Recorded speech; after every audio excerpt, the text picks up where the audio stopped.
સુરતના લિંબાયત વિસ્તારમાં આવેલી મીઠી ખાડી નજીક એક મકાનમાં અચાનક ભીષણ આગ લાગવાની ઘટના બની હતી। આ દુર્ઘટનામાં એક જ પરિવારના 4 સભ્યો ગંભીર રીતે દાઝી ગયા હોવાનું સામે આવ્યું છે। આગની જાણ થતાં જ ફાયર વિભાગ અને એમ્બ્યુલન્સની ટીમ તાત્કાલિક ઘટના સ્થળે પહોંચી અને આગ પર કાબુ મેળવ્યો હતો।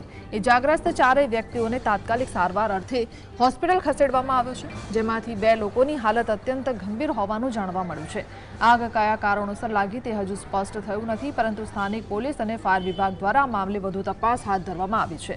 લિંબાયત પંથકમાં ઘટનાના પગલે ભારે દોડધામ મચી ગઈ છે। સંવાદદાતા શાહિદ જોડાયા છે। શાહિદ, શું જાણકારી?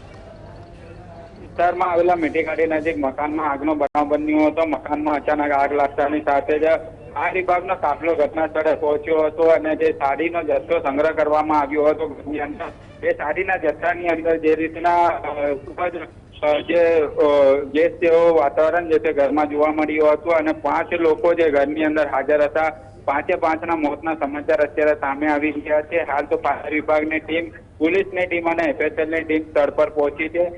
સાડી પેકિંગનો કામગીરી ઘરની અંદર કરવામાં આવી રહી હતી અને તે દરમિયાન અચાનક આગનો બનાવ બન્યો હતો। ગુંગળામણના કારણે મોત થયા હોવાના સમાચાર અત્યારે સામે આવી રહ્યા છે। હાલ તો એફએસએલની ટીમ દ્વારા તપાસ જે છે તે કરવામાં આવી રહી છે અને પોલીસ દ્વારા પણ અપીલ કરવામાં આવી રહી છે કે આજુબાજુના ઘરોમાં કોઈ પણ સાડીનો જથ્થો સંગ્રહ કરવામાં આવ્યો હોય તો તે ખસેડી દેવામાં આવે, નહીં તો કાર્યવાહી કરવામાં આવશે તેવી વાત અત્યારે કરવામાં આવી રહી છે। અને હાલ અત્યારે પૂર્વ મેયર તમામ અધિકારીઓ જે છે તે અહીં પહોંચી ચૂક્યા હતા અને તપાસ જે છે તે કરવામાં આવી રહી છે।